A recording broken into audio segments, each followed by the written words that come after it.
Welcome to the death and darkness from Toontrack. And in the darkness, he separated it with light. Hello all, welcome back everybody. Today I'm going to be reviewing the Toontrack sample library of Death and Darkness.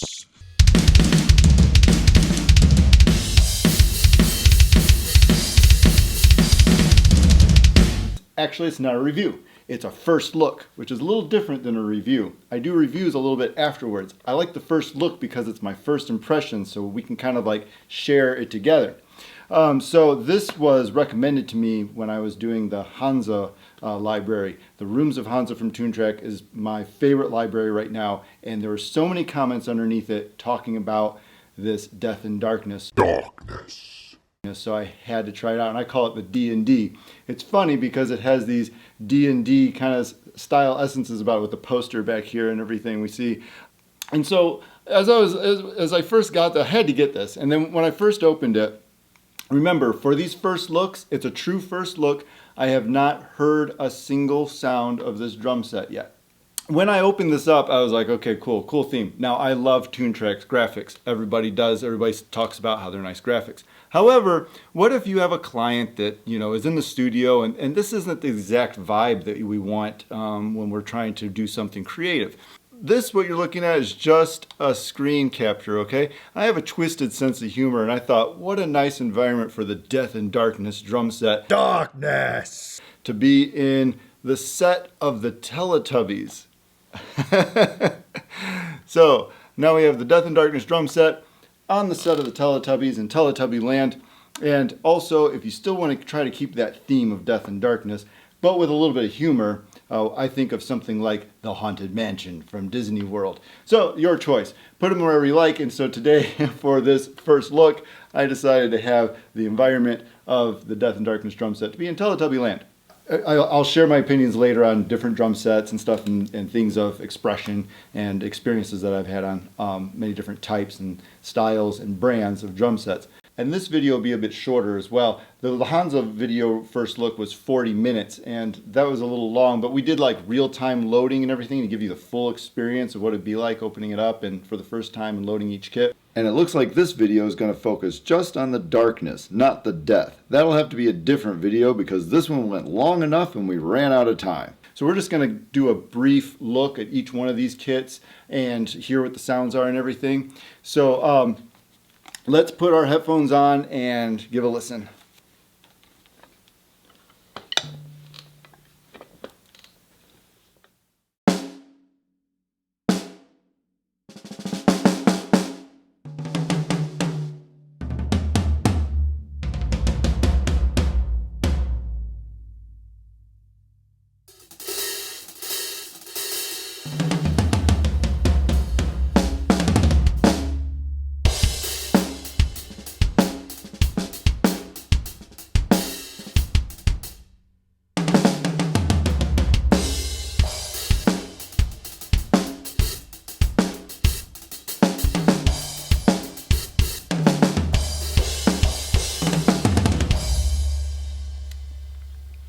Pretty cool for the default kit. That's the default, just you open the program and there it is, default kit. The toms are real sweet toms. Snare, let's see what other ones they have. I like it, it'll probably cut through pretty good, but I don't feel extremely expressive on it. Now this is nice, let's see.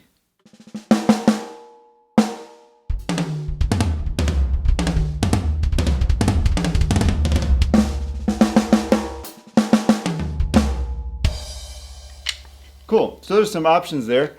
So what all toms do we have on this one too? Or what all snares do we have on this one too? There's the Yamaha Recording Custom, which is a metal snare usually. The Yamaha Piccolo. We got some Ludwigs. Mapex is what this one came with as the default, and DW. Collections, like collectors. This is like a crazy amount of snares that come with this library. So let's see what other kits we got here.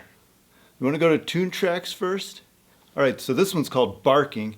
Looks like the default snare is a Tama Swing Star steel. And there's some snare options over here too. But before I dig into that, let's just see what happens.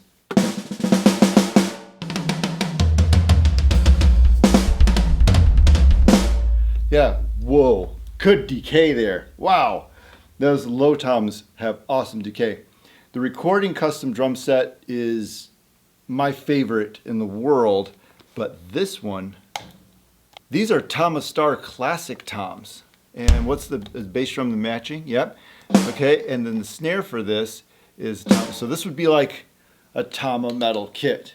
And it's got some reverb on it, and it sounds like it's got a bit of compression to get that decay that we're hearing on the toms.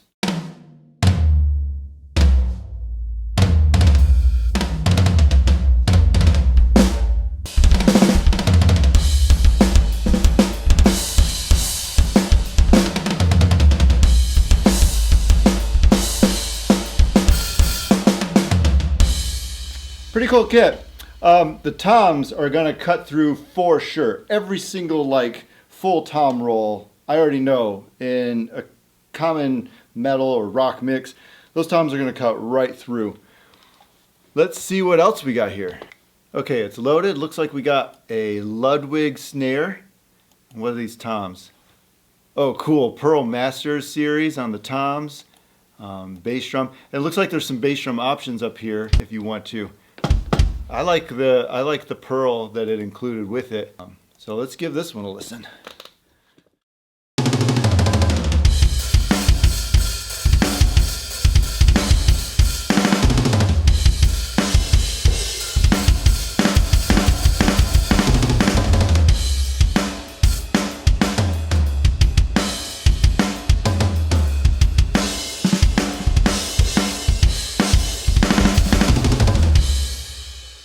Pretty compressed toms, but they're going to cut through. I like the snare.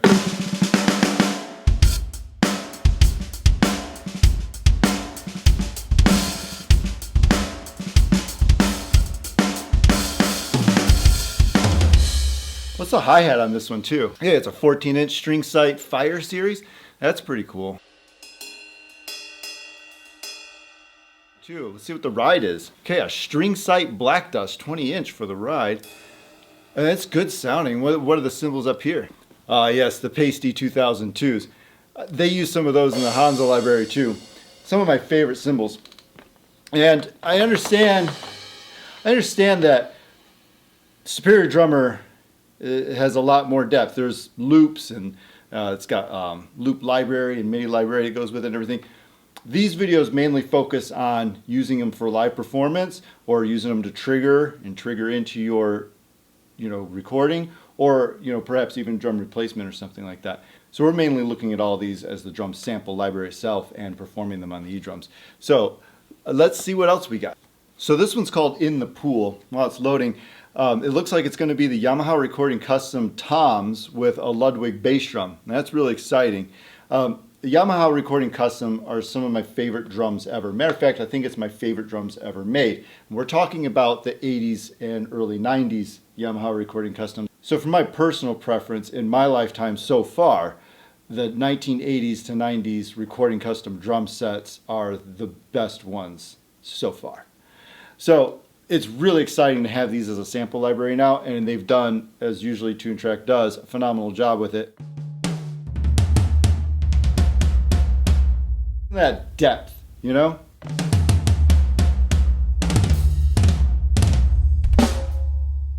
And we're also triggering them too on a very basic triggering set, just so it's more identifiable to a broader audience of people. I do have lots of different custom triggers that I build and conversion acoustic. So I just want them to be things that people see that are their own or they can acquire themselves. This is a PDX8 snare, and then just a Roland TD1 kit.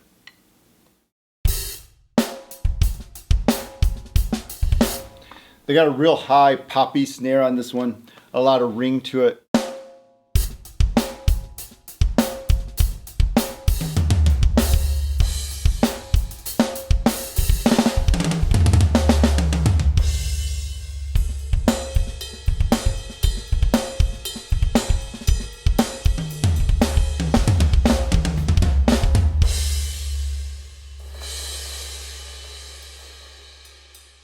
That floor tom's still going. If you have headphones enough.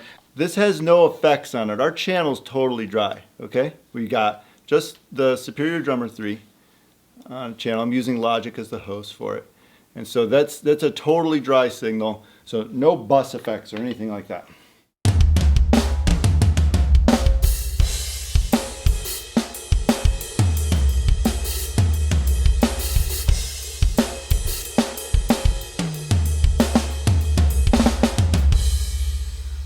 What other snares we got in this room?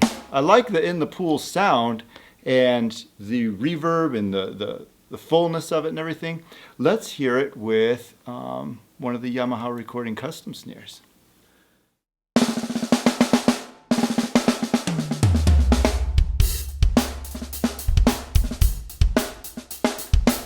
can almost play funk with that.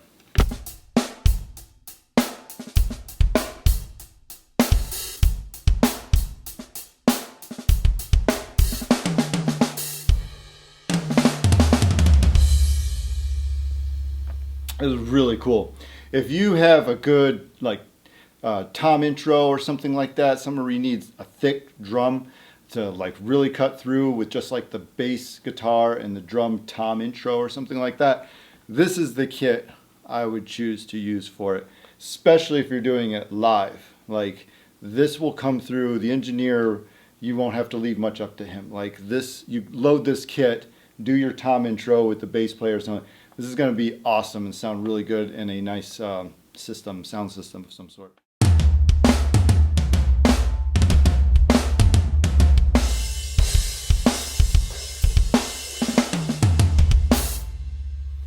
Really nice. I like this one a lot. I really liked him.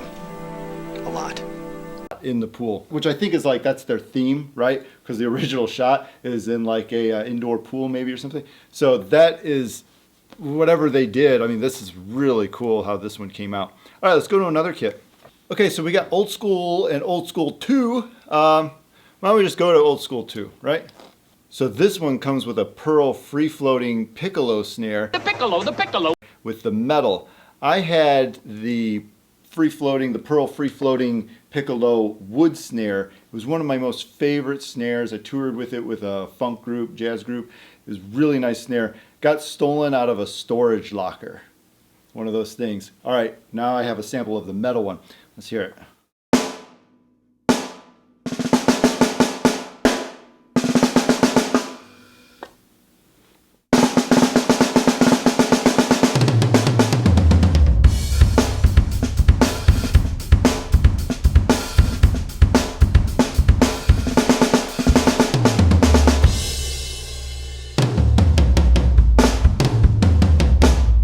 All right, so not as much as attack on these toms as the other ones.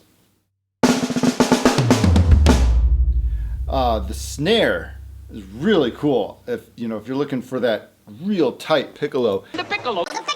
That is really cool. The metal has such a good ring to it and stuff too to help break through in the mix.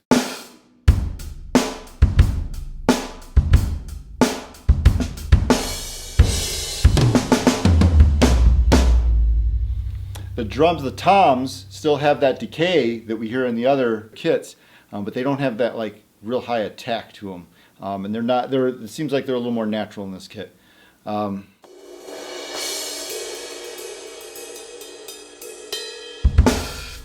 this is called Old School too, so maybe.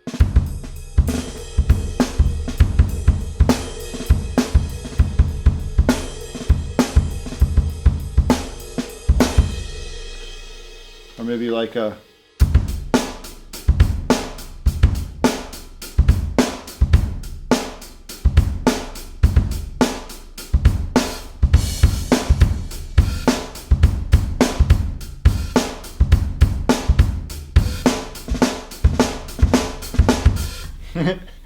Fun kit. Let's see what else we got. So I want to do one more Toontrack and then we'll move on to the Madsen kits. So let's see here. You want to do Roomie or Snappy? Let's do Roomie. That was a quick loading time too. Like I said, I'm cutting all these out. That was quick.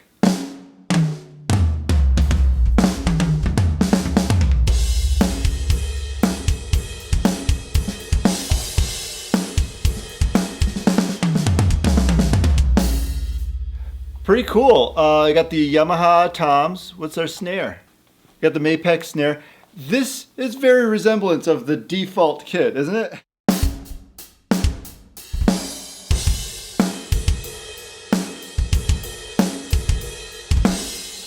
Sounds like just a little bit more attack on some things, but very, very resembles the default kit.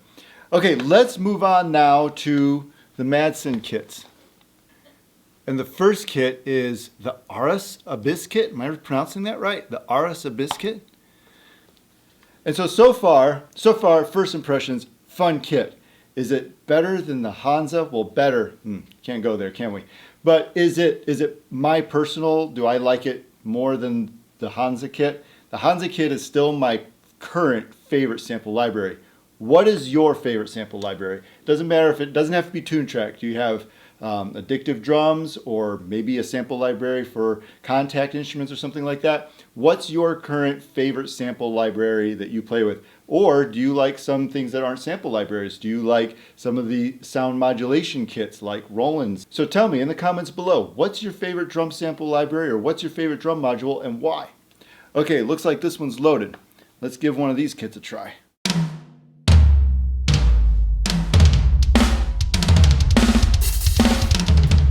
This one is built for speed.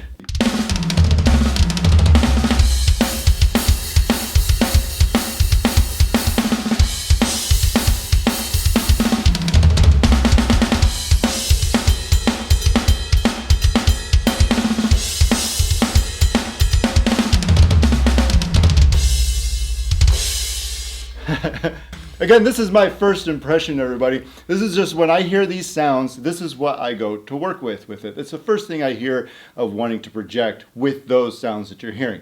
And that gets me into the discussion, or perhaps another thing to have in the comments below, is what's your favorite acoustic kit and why? Mine, of course, is the Recording Custom. So this is a bit off topic, but it might help you excel in your drum playing, is when I hear a drum sound or any instrument sound, I start to behave to that sound and play with it, which means I'm not going to be affected by the drum set itself. You can set me on any kit or any pair of sticks. You can't be one of those people. It's okay if you're one of them, but those people at a drum clinic or something, and you're watching an amazing performer play, and one of the questions is, what kind of sticks do you use? Like that matters. Anybody, like, put any sticks in any good drummer's hands. Really though, any good drummer, you're gonna tell me David Weckl is gonna be determined, his output and performance is gonna be determined on his drumstick brand of choice or size or anything? I can play with a wooden spoon and a spatula. Matter of fact, I've played shows to prove so. So anything, you get a good drummer and you get anything in their hands to strike something with, and if that something makes sound, as soon as you learn what each tone makes, then you start making things with that. And you hear that in your head. What am I going to project with this now? What am I going to create with this now? And you know, as an artist, that immediately starts happening. As soon as you hear these tones with any instrument, you're like, okay, I'm going to work with that, and you start playing accordingly to it. And so that is what separates good drummers. Doesn't matter your sticks, doesn't even matter your equipment. Use the tones and sounds that you have and work with that into the music. Now, having said that, I still have a favorite drum kit and brand, and you should too. Everybody should, okay? So it's which ones do you feel the best on and do you really like, you know, hear yourself back on? Of course, it's going to change your final production, but it shouldn't too much. My point is that don't let the equipment that you're sat upon determine if somebody sees you as a good player or not. At the end of the performance, no matter what, if you end up in some, you know, corner high school practice room or something, and somebody invites your group or notices you and says, oh, you know, join us in on one of these pieces, and you sit down at it, be an awesome drummer still. But if you have your favorites with your preferences, let it be those. What is it below? Let me know. Mine is the Recording Custom from Yamaha, the 80s and 90s. Now, I say that because I've been able to judge this side by side, practically. when you play in bands and groups, you don't always play with your drum kit, right? Sometimes you're playing an opening for another group and you end up playing their kit. Or sometimes some people are playing your kit. And sometimes you're in a studio. You come in and sit down at the studio kit because that's the one they have and it's already mic'd and already ready to go and they know how their EQs for it and everything. So you just sit down at these kits and you play them.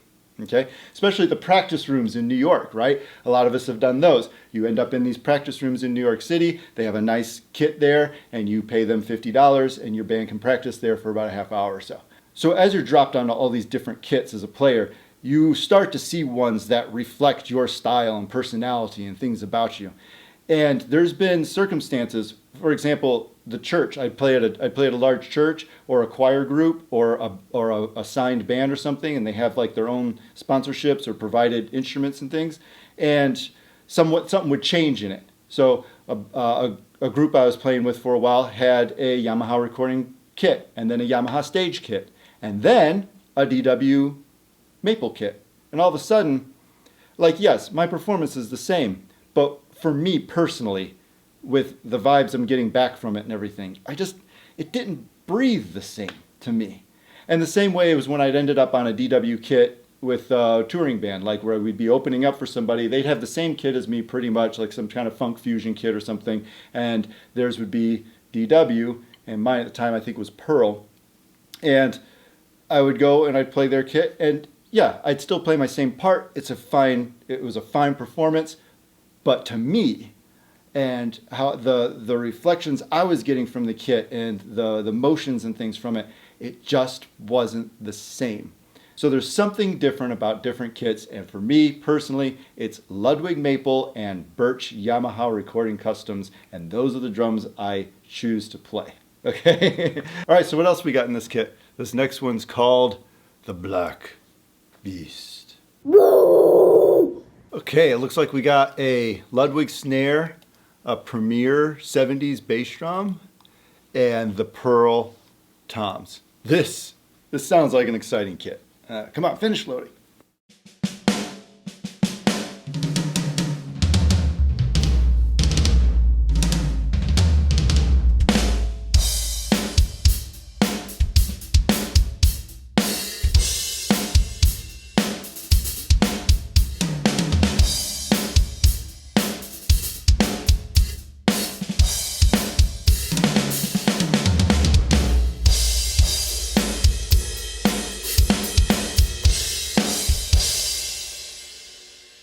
Boy, I like this kit. It's pretty wet. It's a pretty wet kit, but I like playing wet because it reminds me of playing in studio when they're running it through some gates and compressors back in your headphones. So it's a wet kit, and you can hear that especially in the cymbals. So the compression adds a little bit of phasing, just a little bit.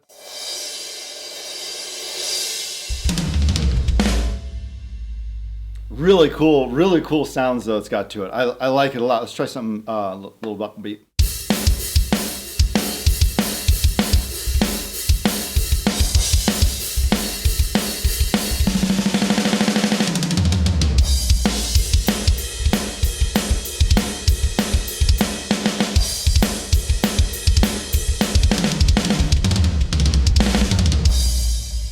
That's a cool kit. I like this one a lot. It's the beast within. Okay, two more here. We got Metalworks. Oh, these are nice. What do we got? Ah, the Slingerland Chrome. Classic. Ludwig Snare. Cool. Ludwig Black Beauty. Oh, this is exciting.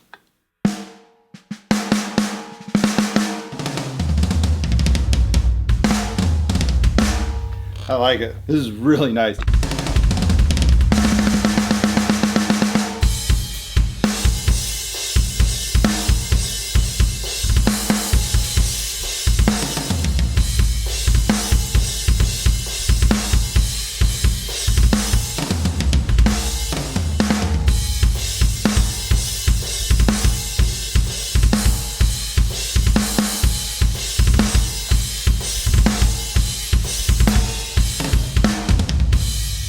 That one's fun. That one's cool, huh? All right, one more. One more, and we've gone through it.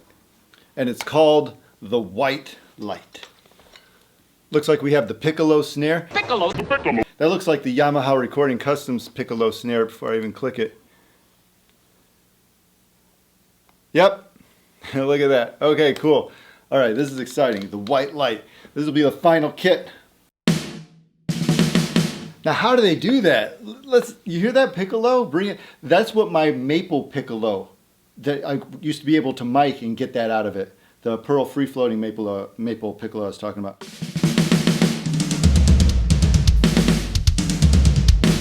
Nice.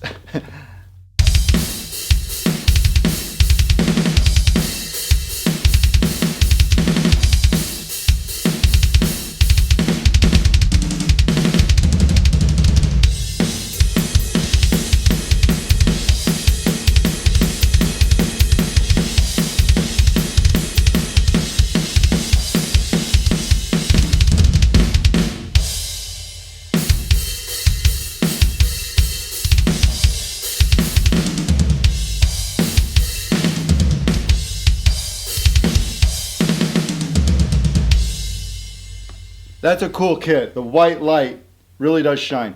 It's not easy being cheesy. I hope you enjoyed this video. I think my first impressions, of course, this is an amazing library. I agree with everybody. My personal favorite is still currently the Hansa Studio. I think I want to put the default toms, or one of the earlier Toontrack toms, with this kick and snare and have a really good combo kit of my own. If you like these videos, please subscribe for more and send them to your friends. We do a lot more e-drums, acoustic drums, recording, 3D art, parodies, and lots more. So I hope to see you again soon. So long for now. What do you think? Should I do the whole video like this? I'm used to having the drummer do the beat part.